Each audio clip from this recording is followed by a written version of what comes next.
Welcome, welcome, welcome, everybody at home, everybody across America, everybody who's going to watch this in the future. Welcome to our continuing series where we talk to professors, scholars, reporters, writers, columnists, activists, anybody on the left, anybody on the right, as long as you're thoughtful and have complete thoughts.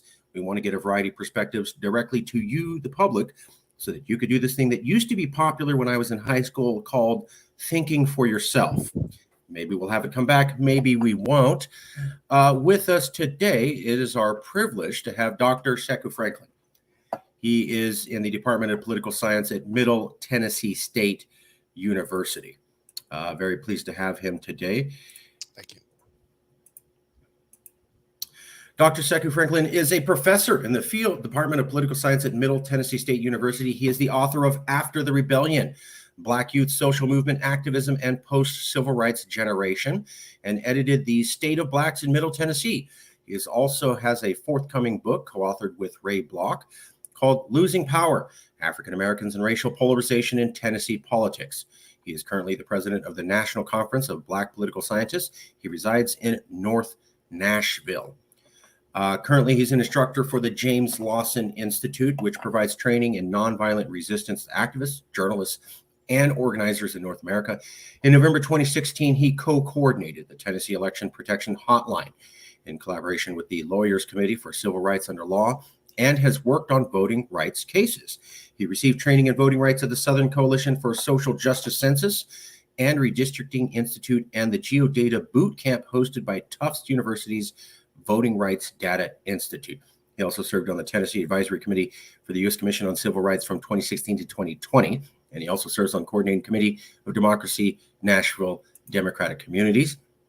Very well educated and very Californian. Received a degree in Santa Clara University and San Francisco State before finally finishing up in the world famous Howard University. His areas of expertise include American politics and government, African American politics, racial ethnic politics, and American and comparative social movement citizen participation. These are many of the different areas that the professor works in. Some of the books he's written: After the Rebellion, State of Blacks in Middle Tennessee, Black Youth Activism, The Politics of Race, Administration Appeals, Medicaid Disenrollment, Community Organizing, and Race and Politics in Tennessee. But this was the article where I found the professor. But before we get to that, let me ask you, Professor, did I get anything wrong? Do I need to correct something? Was anything misstated? Well, thanks for having me. I greatly appreciate it. The book Losing Power is already published, which talks about Tennessee. And although I have strong ties to North Nashville, I recently moved to another part of Davidson County, but I still consider myself to be a North Nashville proud. And also I served as the president of the Black Political Scientists from 2019 to 2021. Okay. 2019 to 2021. Yeah. All right. Losing Power is already published. Recently moved to another county. Yeah, another part of the county of Davidson. Another part of the county. Sorry. Yeah, we have this unique structure in Nashville. We're a metropolitan government. So I was a North Nashville resident for 2 decades, and have recently moved about 8 miles from North Nashville, in another part of Nashville, Davidson County, but still consider myself to be a strong North Nashvilleian at heart. Yeah. Is that I'm not very familiar with Tennessee. Is that a strong regional identity, the North Nash? Historically, it is, because it's the same identity where you find Fisk University, you find Tennessee State University, historic Jefferson Street, and a lot of changes have happened in the community in the last 7 or 8 years. But it's a strong identity, and cultural anchor of, historically it's a cultural anchor of Black Nashville, but as stated earlier, it's been a lot of changes, including gentrification in the community in the last 7 or 8 years. So North Nashville, I'm ignorant on this. Where's the famous Nashville, music capital of the world? Is that South Nashville? Ironically, interesting. It's the Nashville is so-called it's called Music City. It's in the middle of Tennessee, so it's smack dab kind of what's called Middle Tennessee, or the Middle Tennessee. Okay. And you're right there in the middle. You're an hour and a half from Huntsville, Alabama. You're 2 hours and 45 minutes to the west is Memphis. Then you got Chattanooga and Knoxville to the east. Then you got Louisville, 2.5 to 3 hours up north. And you also got a pathway to Atlanta if you want to get to Atlanta. So, and Music City as of note is a concept that actually was not created for country music, although most people think that. It was a term that was named for and because of the Jubilee singers at Fisk University. Which most people don't know, that they think it's because of country music, but it's actually a famous name that was given because of the Jubilee singers of Fisk University. Well, there you go. You learned something new. I had no idea. No, the only thing we know is Nashville's country music. Yeah. Hall of Fame, and that's right. I didn't know that. It's the country music capital of the United States. Probably a second would be Austin, is a rival kind of, and then right, yeah, West, I've heard the music scene. Yeah. Then in the West is Bakersfield, but it's Buck Owens Drive. Yeah. Wow. Okay, you're very familiar. So let me ask you about this interview. I believe the Lawfare podcast, Democratic Decline in Tennessee. Earlier this month, this was in April 2023. Earlier this month, Republican supermajority in the Tennessee House of Representatives voted to expel 2 Democratic lawmakers who had participated in a protest against gun violence on the House floor. You were interviewed by that. The 2 legislators who were expelled, Reps Justin Pearson and Justin Jones, have now returned to the House. But the incident turned national attention on Tennessee's struggling democracy. To discuss, they interviewed you and Ray Block. They explained how the expulsions should be understood as part of a larger process of Democratic backsliding and misgovernment in Tennessee, and how that backsliding is itself part of a larger trend of Democratic erosion at the subnational as well as national levels. I believe this was the event that you're referencing, and these are at least some of the people who were participating. It seemed to catch national news. Professor, please explain for the audience, as if they were in a cave, what happened in Tennessee in April. What's going on? What happened? Well, in Tennessee, we had a mass shooting that occurred at a school, at a private Christian school. Ironically, that school has ties to the governor of Tennessee, and it was the latest in a series of shootings, if you want to go back maybe 7 or 8 years, or incidences like that. And so for this particular shooting, of course, there's one of many shootings across the country. The state legislature really didn't offer a response, and neither did the governor. The governor was offered a response that wasn't well received. He kind of limited interaction with the press, and it came also after the state legislature has been on the steady march of expanding quote unquote Second Amendment rights, that is relaxing gun control. We brought in some gun manufacturers into the state as well, and so the students, the high school, what really happened was that high school students engaged in a series of mass marches and protests, including walking out of school on at least 2 occasions. The second one, they had what's called a school walk-in, so you could actually protest at school. And really, the students and college students, high school and college students, brought tremendous pressure on the state legislature. And even with all of that, the response from the legislature was really a weak response. And so, as part of that, 3 lawmakers, Justin Jones, Justin Pearson, both of whom are new. Those 2 are new. And then Gloria Johnson, who's a longtime lawmaker from Knoxville. There was 3. 3 were Justin Jones from Nashville, Justin Pearson from Memphis, and Gloria Johnson from Knoxville. But she didn't get kicked out. She didn't get kicked out, and there's a longer story, I think, that's been largely misinterpreted by the press about her as well. But they responded in a protest, and in particular, Justin Jones and Justin Pearson have a history of doing protests and organizing, had a history of that before they got into the legislature, and both are new. Both only joined the legislature this session. So they have a history. Their claim to fame was being activists before. Their claim to fame was being activists. Okay. They have two different both of them have, and I don't know Justin Pearson, I know Justin Jones, but both have different kind of orientations with activism, so to speak. But they both have a history of activism and organizing. And Gloria Johnson, to some extent, was a former teacher who, I believe, as a teacher before she got into the legislature, had a shooting at her high school or at her school. And so they have these experiences. So they engaged in a protest that went against the rules and the decorum of the legislature, the House of Representatives. And as a consequence of that, they were initially taken off their committees as a form of punishment. And then ultimately they were expelled in what were called these expulsion trials, or expulsion votes. And of the three, the two that were expelled were Justin Jones and Justin Pearson, two young African Americans in their 20s at the time, and both were expelled, and that drew a lot of national attention. Both have since been reinstated, but they have to go through a special election, and both are predicted to win easily in that special election. So this is it became a kind of a galvanizing force for the national audience to kind of see what is going on in Tennessee. And what's going on in Tennessee is what's going on in many parts of the country. It's just that Tennessee is a ruby red state, so it's often ignored by the national audience because it's a ruby red state. It's not competitive.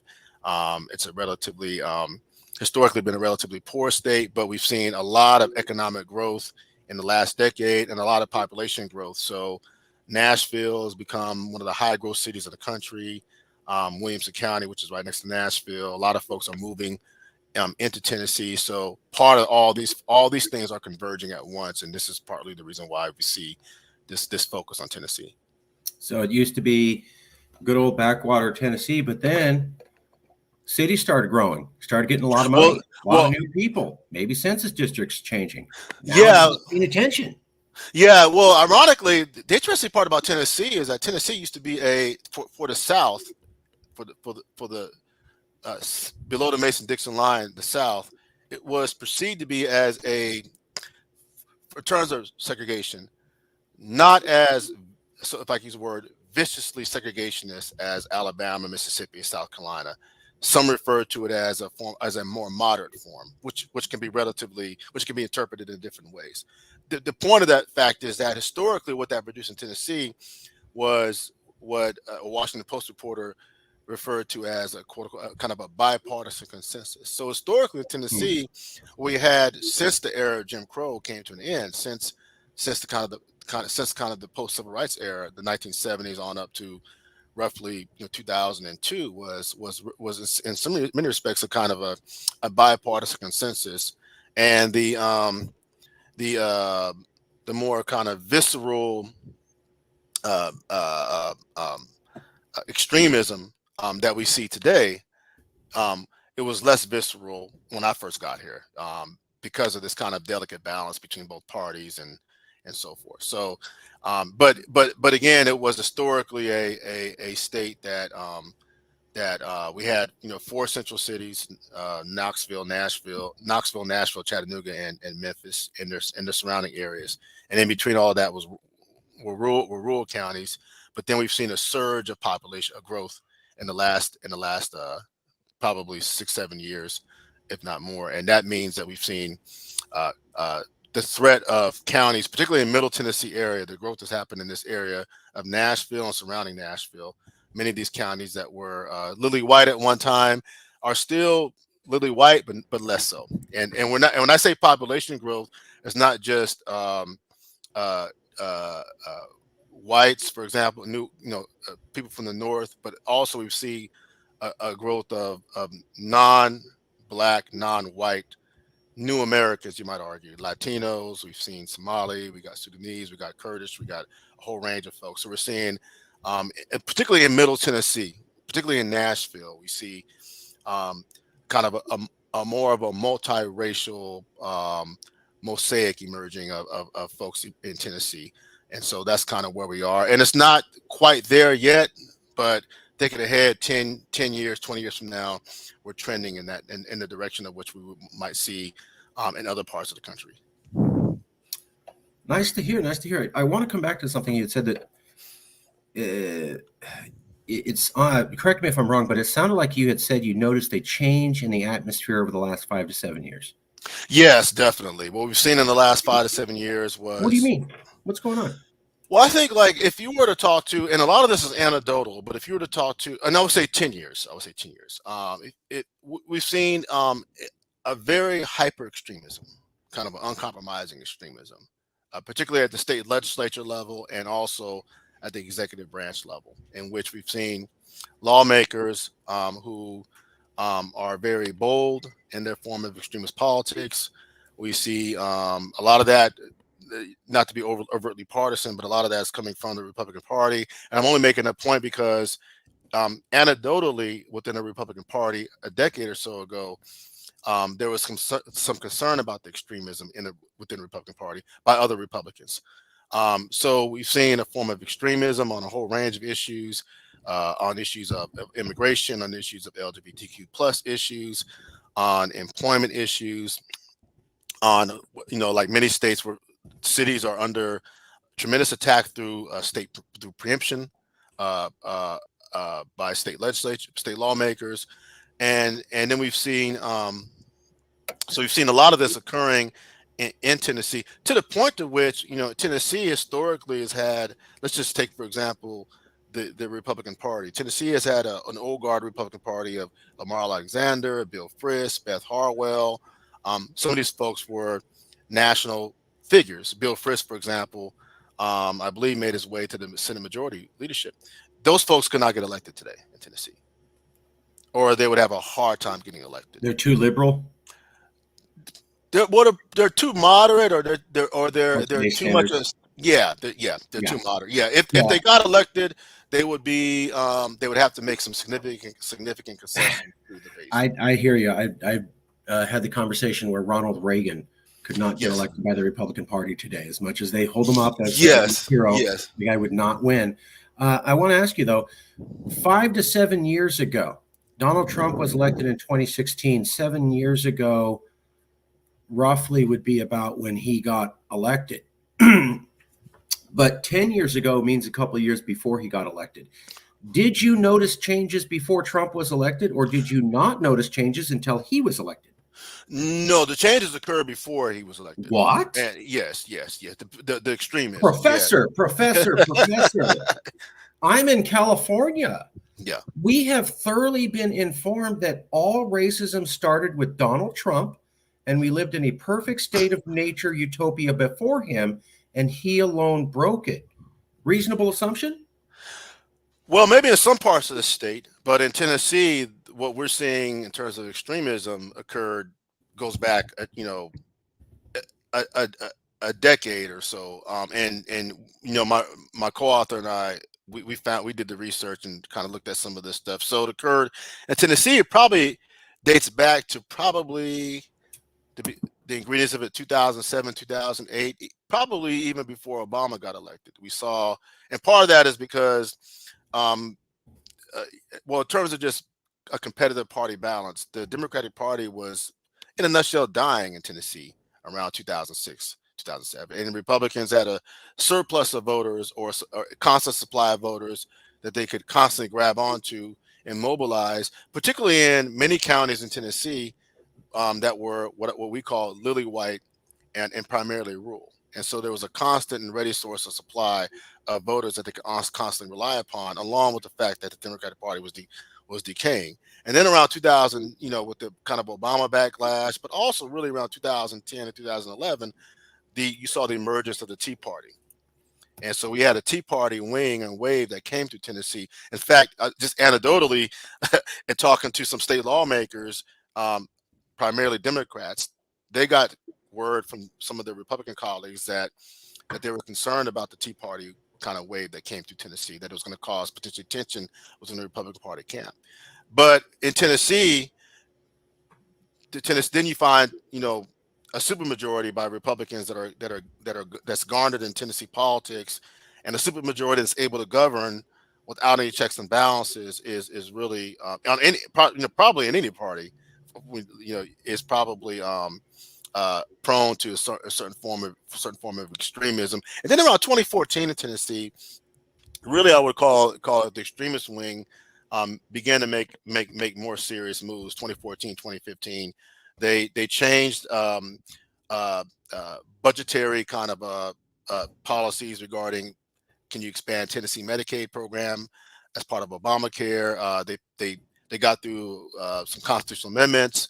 They changed the appointment process for constitutional officers. So in Tennessee, just to note that unlike in some states where the Attorney General and the Secretary of State and the Comptroller General and other places, unlike those states, those persons are elected. In Tennessee, they're appointed.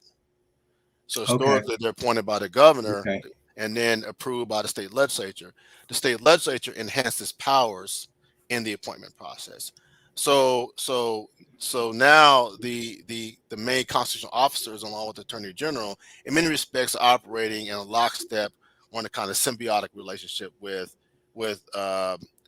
lawmakers, particularly in Tennessee, and no doubt about it, the extremist wing of the Republican Party has a lot of influence in the ebbs and flows of the Republican Party today. Because let's take a look at and so then we fast forward to 2022. Let's take a look at the expulsion crisis. I mean, they could have censored the lawmakers. Right. They could have they already took them off committees.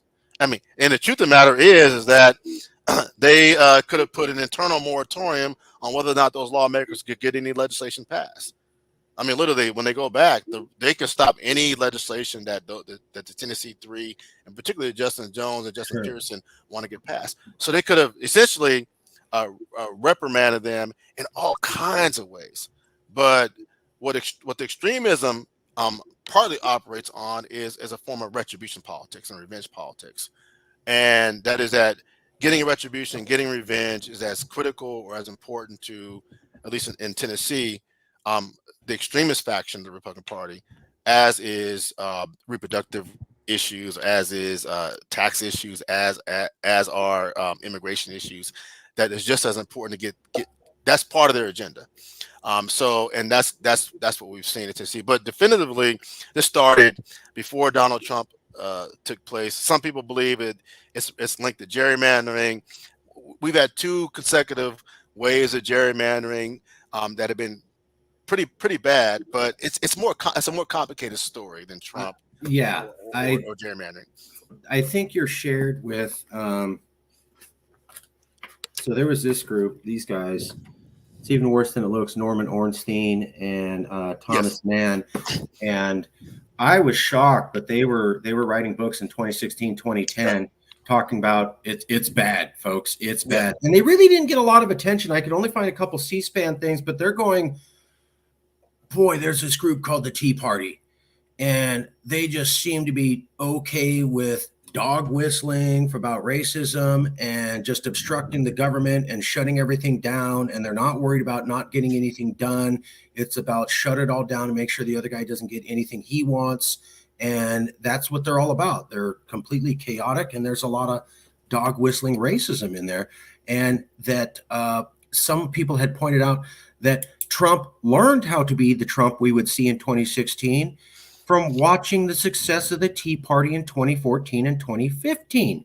He was, if you go back, he wasn't as big a name. They started the birther conspiracy, and then he was kind of like picking it up and popularizing it.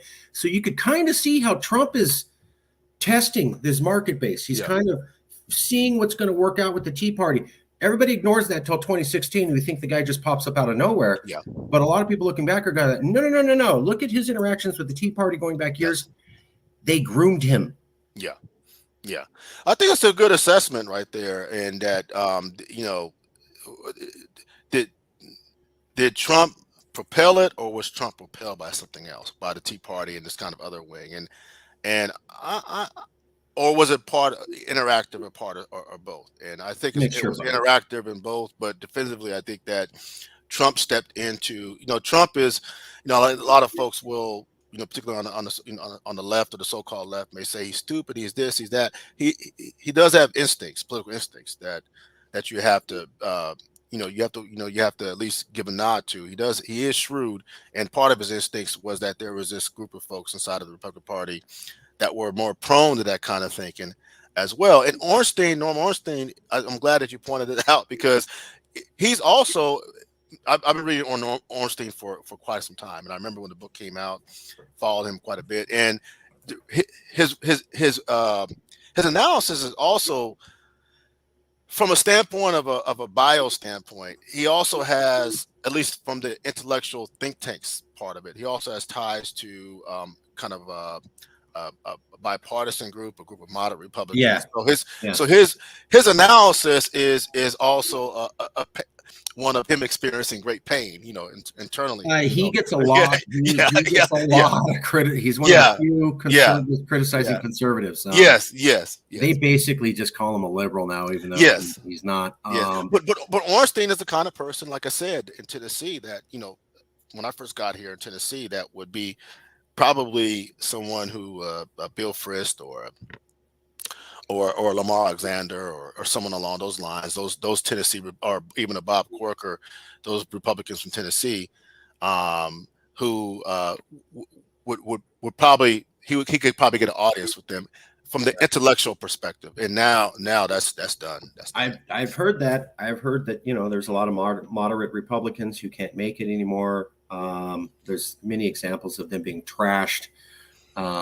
The moment they voted for the Obama healthcare initiative, even though their people wanted it, they were like done by their party. It's like, didn't matter. Their constituents wanted that. And they're like, hey, I'm elected by my constituents. This is what they want. Tough. You're done. You dared to hang out with him or say he was smart or anything but evil. So we're done with you. Two quick questions. Some people are saying, well, what's the problem? Joseph Biden is here to unite America, and he's going to bring us all together. He's been doing a great job. So we can assume that racism will go away and the Republican MAGA group will go away because Joe Biden has healed America? Or is that not true? No. We're a long way away from it. Well, part of the issue is that I think, and I can't say I think I stole this from someone. So okay. Stolen goods, everybody. Part of it for someone. Well, part of the reason why is that the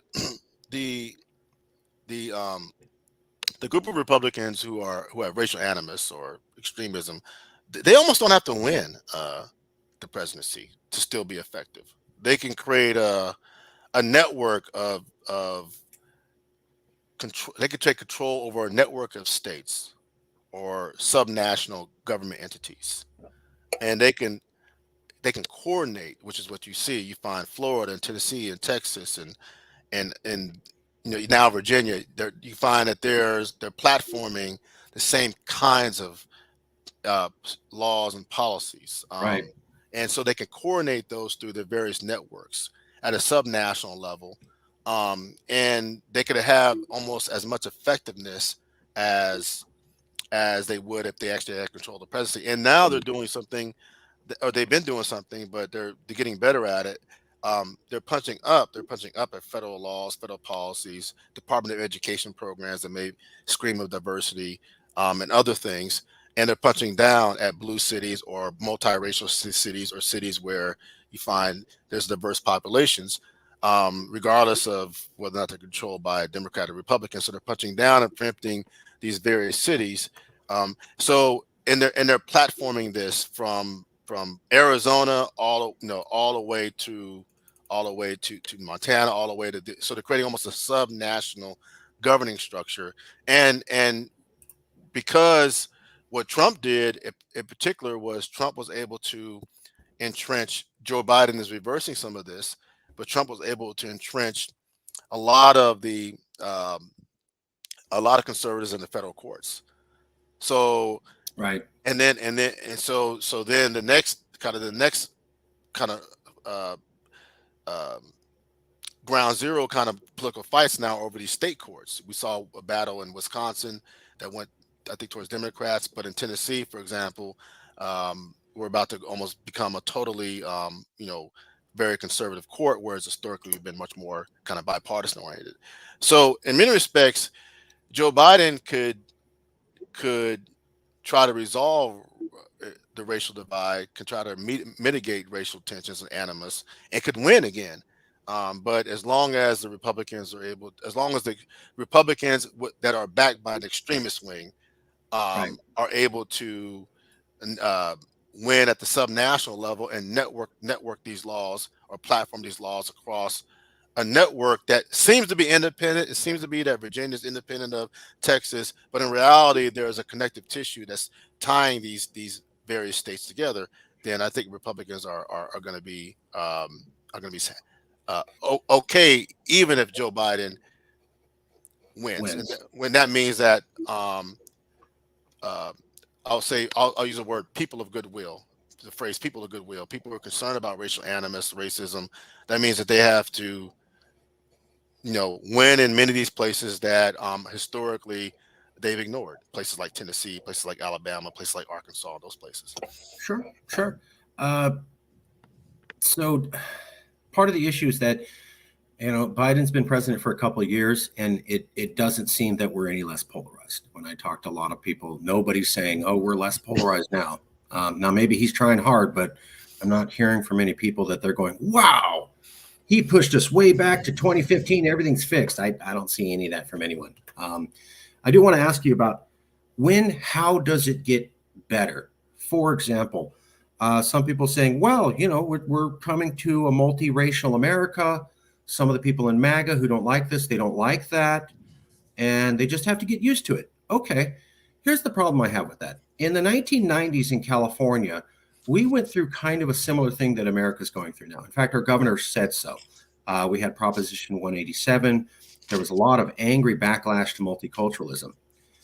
When you look at that, the thing that I've noticed is that California was like this, and you had a majority Caucasian forever. Mm-hmm. And then roughly in the 90s, it started shrinking, and getting close to line to the number of Latinos. And right about when Caucasians moved from 60% of the population to about 53%, that's when things started popping off and getting crazy. They never actually calmed down until white people got down to about 40%. Mm-hmm. So when they were conclusively a minority and there was no chance they could be a majority anymore, that's when things calmed down. When we look at civil wars in ethnic countries like the state of Fiji, it was the exact same thing for them. So Fiji's an island colony. You have the native Fijians, and then you have a bunch of Indian people who were moved there. Their civil war started when one group started going from 60% down to 55, 52, and they didn't stop till the other group was in the majority.